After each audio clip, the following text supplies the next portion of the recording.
Hello दोस्तों, स्वागत है आप सबका हमारे यूट्यूब चैनल सिविल सर्विसेज मंत्रा में, जहां हम भारतीय संविधान को आसान भाषा में समझते हैं ताकि हमारे लिए सिविल सर्विसेज एग्जाम को क्रैक करना आसान हो सके। आज हम बात करेंगे मौलिक कर्तव्यों के बारे में, जो हमारे अधिकारों जितने ही महत्वपूर्ण हैं, लेकिन जिन पर अक्सर हम कम ध्यान देते हैं। तो चलिए शुरू करते हैं हम अपने मौलिक कर्तव्यों के बारे में। मौलिक कर्तव्य भारतीय संविधान के भाग 4A के अनुच्छेद 51A में आता है।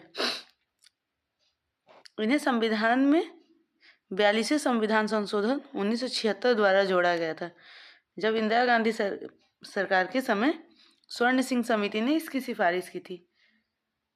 उस समय आपातकाल का दौर चल रहा था। इस संशोधन के माध्यम से भारतीय संविधान में भाग 4A नामक नया अध्याय जोड़ा गया, जिसका उद्देश्य था नागरिकों में देशभक्ति, अनुशासन, सामाजिक सद्भाव और जिम्मेदारी को बढ़ावा देना। अब सवाल उठता है कि क्या शुरू से ही मौलिक कर्तव्य संविधान में थे? जवाब है नहीं। संविधान के निर्माण के समय इनका उल्लेख नहीं था। बाद में यह महसूस किया गया कि जैसे अधिकार जरूरी है, वैसे कर्तव्य भी उतने ही आवश्यक है। तो 1976 में सरकार ने एक समिति बनाई, जो कि थी स्वर्ण सिंह समिति। इसका मुख्य कार्य था संविधान की समीक्षा करना और नागरिकों की जिम्मेदारी को परिभाषित करना। इसी समिति की सिफारिशों के आधार पर 10 मौलिक कर्तव्यों को संविधान में जोड़ा गया। मतलब शुरुआत में जो मौलिक कर्तव्य थे वे 10 थे, लेकिन बाद में 86वें संविधान संशोधन द्वारा एक और कर्तव्य जोड़ा गया, जिससे अब कुल 11 मूल कर्तव्य हो गए। और 11वां मूल्य कर्तव्य था 6 से 14 वर्ष के बच्चों को शिक्षा दिलाना हर अभिभावक का कर्तव्य है।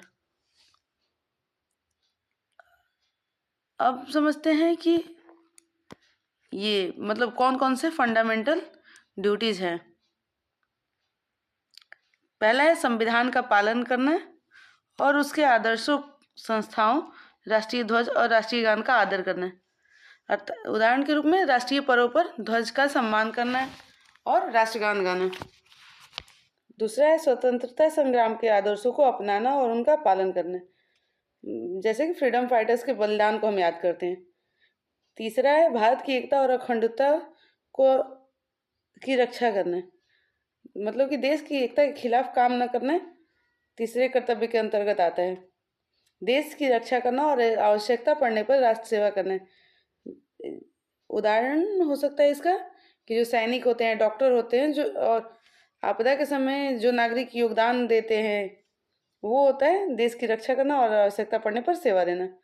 सद्भाव और समानता की भावना विकसित करना, इसके अंतर्गत होता है कि जाति, धर्म, भाषा के भेदभाव से ऊपर उठकर सबकी मतलब सहायता करना। छठा है हमारी मिश्रित संस्कृति की विरासत की रक्षा करना, अर्थात सांस्कृतिक विविधता का सम्मान करना। अब होता है हमारा 7वां कर्तव्य है पर्यावरण, वन और जीव जंतुओं की रक्षा करना। जैसे क्लाइमेट चेंज के दौर में, मतलब क्लाइमेट चेंज का भी जो टाइम चल रहा है, इसमें बहुत इम्पोर्टेंट है कि हम पर्यावरण, वन, झील, नदियाँ, वन्यजीवों की रक्षा करें। उसके बाद आता है वैज्ञानिक दृष्टिकोण और मानवता की भावना का विकास करना। मतलब किसी भी चीज़ पे ब्लाइंड बिलीफ करने के बजाय रेशनल सोच अपनाना चाहिए हमें। मतलब किसी पे भी ऐसे अंधविश्वास नहीं कर लेना चाहिए। फिर 9वां आता है सार्वजनिक संपत्ति की रक्षा करना और हिंसा से दूर रहना, अर्थात जैसे सरकारी संपत्ति को नुकसान न पहुंचाना। जैसे कि रेलवे हमारी सरकारी संपत्ति है, तो उसको नुकसान नहीं पहुंचाना है। अपने क्षेत्र में उत्कृष्टता के लिए प्रयास करना, हर व्यक्ति अपने काम में बेस्ट देने का प्रयास करें, ये भी हमारा फंडामेंटल ड्यूटीज़ है।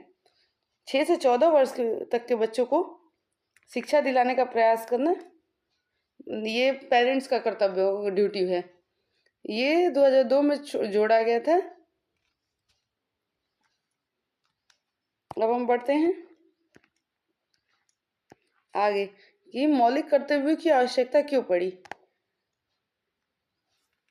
एक लोकतंत्र तभी मजबूत होता है जब नागरिक अपने कर्तव्यों के अधिकारों के साथ साथ अपने कर्तव्यों का भी पालन करें। केवल अधिकारों की मांग करने से समाज में असंतुलन हो सकता है। कर्तव्यों से ही नागरिक अनुशासन और राष्ट्रीय एकता कायम रहती है। मतलब ऐसा नहीं हो सकता कि सिर्फ आपके पास अधिकार ही हो और आप कोई कर्तव्य ना करो, दोनों जरूरी होता है, तभी समाज में संतुलन बना रहेगा। इन्हें भारतीय संविधान में शामिल करने से करके ये संदेश दिया गया, हर नागरिक देश के प्रति जवाबदेह है। और ये भी है कि जो मौलिक अधिकार है ये कानूनी रूप मतलब ये हमेशा सवाल आते रहता है यूपीएससी वगैरह में कि क्या मौलिक कर्तव्य न्यायालय द्वारा लागू किए जा सकते हैं, तो नहीं, मौलिक कर्तव्य कानूनी रूप से बाध्यकारी नहीं है। लेकिन अगर कोई व्यक्ति लगातार इन्हें तोड़ता है तो कानून अप्रत्यक्ष रूप से कार्रवाई कर सकता है। यदि कोई व्यक्ति सार्वजनिक संपत्ति को नुकसान पहुंचाता है तो उस पर मतलब संविधान के प्रावधानों के तहत निर्मित जो कानून है उस पे उसके तहत कार्रवाई हो सकती है। अब हम समझते हैं कि इसका महत्व क्या है।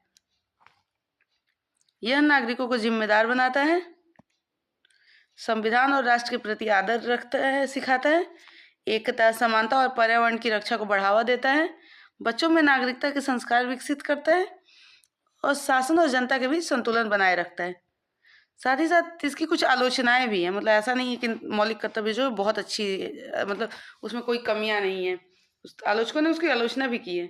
यह कानूनी रूप से बाध्यकारी नहीं है, इनका उल्लंघन करने पर कोई सीधी सजा नहीं दी जाती और इनकी भाषा थोड़ी अस्पष्ट और जटिल टाइप की है, तो इन्हें समझना मतलब थोड़ा सा डिफिकल्ट हो जाता है।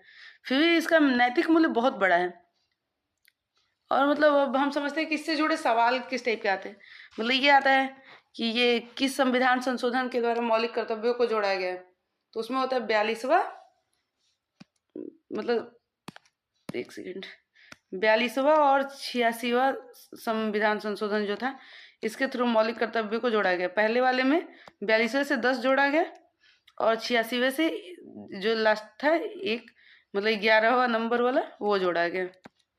और फिर आता है कि कौन सी समिति की सिफारिश पे मौलिक कर्तव्य को जोड़ा गया था, तो वो है स्वर्ण सिंह समिति। मतलब ये इस टाइप के प्रश्न आते रहते हैं हमेशा।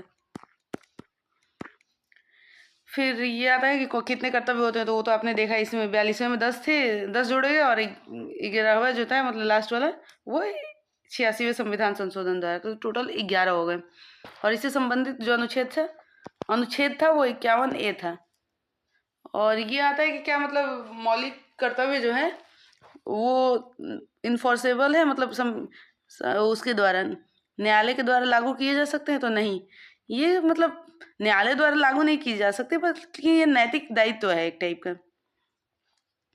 तो उम्मीद है कि आपने मौलिक कर्तव्य को अच्छे से समझा होगा कि नागरिक होना सिर्फ अधिकारों की बात नहीं है, यह कर्तव्यों की जिम्मेदारी भी है। जब हर व्यक्ति अपने कर्तव्यों का पालन करेगा तभी भारत सच में सशक्त राष्ट्र बन पाएगा। और अगर आपको ये लेक्चर अच्छा लगा हो तो लाइक, शेयर और सब्सक्राइब करें ताकि और ऐसे लेक्चर आपके पास पहुंचते रहें। धन्यवाद।